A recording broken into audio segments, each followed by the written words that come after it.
اس کی کہ انسان جو ہے وہ اپنے نفس کے پیچھے بھاگتا چلا جاتا ہے اور ایک دن موت کا وقت قریب آ جاتا ہے. ٹھیک ہے, سیم از دا کیس قیامت کے روز ایک سوال ہوگا کہ جوانی کہاں پہ گزاری. ٹھیک ہے, پہلا کوشچن, من رب کا, تیرا رب کون ہے. من دین کا, تیرا دین کیا ہے, تیرا زندگی گزارنے کا طریقہ کیا ہے. دین از ناٹ دا تھنگ کہ آپ کی اور میری مرضی کا کوئی, آپ کی اور میری پراپرٹی ہے, اس کو جیسے مرضی آپ جو ہے وہ زندگی گزار لیں.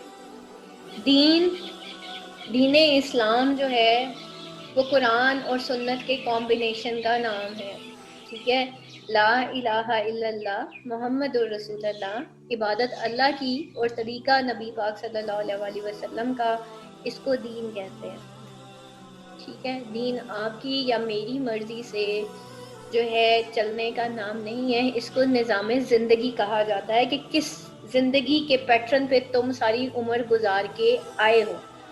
یہ ہم نے اللہ کو جواب دینا ہے. من ربو کا, کس کو فالو کرتے رہے ہو, کون تھا رب تمہارا جب تم دنیا میں نے تمہیں آزادی دی تھی, کس کو فالو کرتے آئے تھے, کس کی مانتے تھے.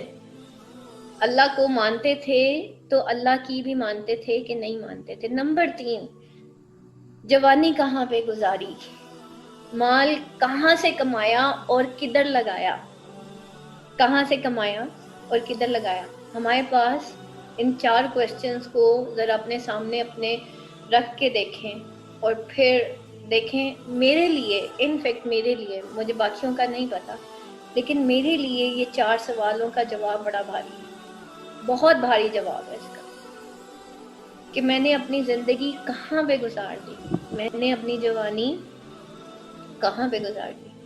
ابھی بھی اگر میں اپنی لائف کو کروں نا ڈیوائڈ, تو میں ابھی بھی میرے پاس ایک ہی جواب ہے, یا اللہ پتہ نہیں تیرا حق بھی ادا ہوا ہے صحیح کہ نہیں. ٹھیک ہے, ابھی بھی میں شرمندہ ہی ہوں اللہ سے.